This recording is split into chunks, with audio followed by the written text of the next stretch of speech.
আমরা প্রত্যেকটা আইন কানুন বিধিবিধান নিয়ম নীতি এগুলো আমরা পড়ার চেষ্টা করেছি এবং আমরা আলোচনা করেছি, এগুলো নিয়ে পর্যালোচনা করেছি, যার ভিত্তিতে আমরা সুপারিশ প্রদান করতে পারব। তা আমরা অনানুষ্ঠানিকভাবে কিছু আলাপ আলোচনা করেছি। যেমন আমাদের একজন সাবেক প্রধান নির্বাচন কমিশনার এখানে এসেছিলেন, আবু হেনা সাহেব, অনেক অভিজ্ঞ প্রজ্ঞাবান, তার কথা শুনেছি এবং আরও কিছু ব্যক্তিগতভাবে আমাদের বিভিন্ন ব্যক্তির সাথে আলাপ আলোচনা হচ্ছে। আমরা ইমেইলের মাধ্যমে, আমরা ওয়েবসাইটের মাধ্যমে, আমরা একটা ওয়েবসাইট, সুন্দর ওয়েবসাইট, অনেকে প্রশংসা করেছেন, আপনাদের মধ্যেও কেউ প্রশংসা করেছেন। এই ওয়েবসাইটের মাধ্যমে আমরা তথ্য পাচ্ছি, আমরা মেসেঞ্জারের মাধ্যমে তথ্য পাচ্ছি, আমরা ইমেইলের মাধ্যমে তথ্য পাচ্ছি, ফেসবুকের মাধ্যমে আলাপ আলোচনা হচ্ছে। আমরা এই পর্যন্ত ইমেইলের মাধ্যমে 364টা আমরা ইমেইল পেয়েছি, মেসেঞ্জারে প্রায় 70টার মতো মেসেঞ্জারের মাধ্যমে আমরা বিভিন্ন মেসেজ পেয়েছি, আর ব্যক্তিগতভাবে অনেক হার্ড কপি পেয়েছি এবং বিভিন্ন গ্রুপ আমাদের সাথে এসে অনানুষ্ঠানিকভাবে কথাবার্তা বলছে এবং তারা তথ্য দিচ্ছে।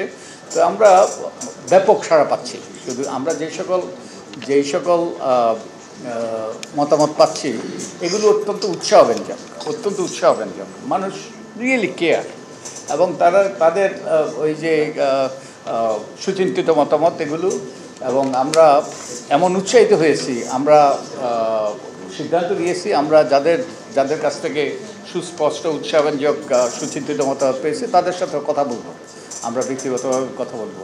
তো আমরা এই কাজটা আমরা করার চেষ্টা করছি। সকল অংশীজন সবার মতামতের ভিত্তিতে, সবার সুপারিশের ভিত্তিতে আমরা যেন একটা সুচিন্তিত আমরা একটা সুপারিশমালা তৈরি করতে পারি। তৈরি করে আমরা আমাদের সরকারের কাছে আমরা পেশ করব। তার ভিত্তিতে তারা সংলাপ করবে, আলাপ আলোচনা করবে রাজনৈতিক দলের সাথে, এবং এর থেকে একটা রোডম্যাপ দাঁড়াবে আমরা যতটুকু শুনেছি, এবং একটা নির্বাচনী দিককরণ নির্ধারিত হবে, এটাই আমরা শুনেছি। তো আমরা আর কথা না বাড়িয়ে আমরা বিষয়ে চলে যাই। আজকে আমাদের মূলত আমরা এখানে শ্রোতা হিসেবে এসেছি।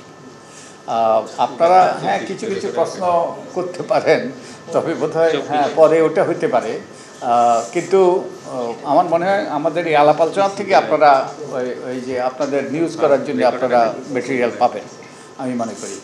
তা আমরা যেই বিষয়গুলো সম্পর্কে আপনাদের সুস্পষ্ট মতামত চাই, যেমন নির্বাচন কমিশনটা কীরকম হওয়া উচিত, নির্বাচন কমিশনের স্বাধীনতা কীভাবে নিশ্চিত করা যায়, তার ক্ষমতা কী হওয়া উচিত, তার কার্যপদ্ধতি কী হওয়া উচিত, ইত্যাদি। নির্বাচন কমিশন, কারণ এটা নিয়ে ব্যাপক আলোচনা, ব্যাপক সমালোচনা, ব্যাপক ওই যে সন্দেহ এইসব আছে। তারপরে আমরা শুনতে চাই সংরক্ষিত নারী আসন কীভাবে নির্বাচন হবে, এইসব সম্পর্কে আমরা জানতে চাই আপনাদের মতামত। সংরক্ষণ ব্যবস্থা যেটা আছে এটা কার্যকর নয়। এটা আপনাদের একজন লিখেছে, কামরান রেজা চৌধুরী, একটা গণমাধ্যমে লিখেছে, এবং এটা তো ভয়াবহ। 25 কোটি টাকা লাগে একজন সংরক্ষিত আসনে মনোনয়নের জন্য, এটা তো ভয়াবহ ব্যাপার। তারপরে আমরা রাজনৈতিক দলের নিবন্ধন বিষয়ে আমরা শুনতে চাই। রাজনৈতিক দলের দাবি আছে, রাজনৈতিক দলের গণতন্ত্র, আমরা গণতান্ত্রিক উত্তরণ চাই। আমরা তার মানে কি, আমরা আমাদের পরিবর্তন চাই, নিজেদের পরিবর্তন করতে হবে, রাজনৈতিক দলের পরিবর্তন করতে হবে। তো এই সম্পর্কে আপনাদের মতামত চাই। তার প্রার্থী মনোনয়ন প্রক্রিয়া, তারপরে প্রার্থী বাছাই প্রক্রিয়া, নির্বাচন প্রক্রিয়া ব্যালটের মাধ্যমে হবে না অনলাইনে হবে, কিছু আমরা প্রবাসী অনুপস্থিত ভোটার আছে, কী প্রক্রিয়াতে তারা বহু বছর থেকে অপেক্ষা করছে তাদের ভোটাধিকার প্রয়োগের জন্য, কীভাবে আমরা নিশ্চিত করতে পারি। তারপরে এই যে না ভোট, বিনা প্রতিদ্বন্দ্বিতায় নির্বাচন, এ নিয়ে অনেক আলাপ আলোচনা আছে, আপনাদের মতামত আমরা জানতে চাই।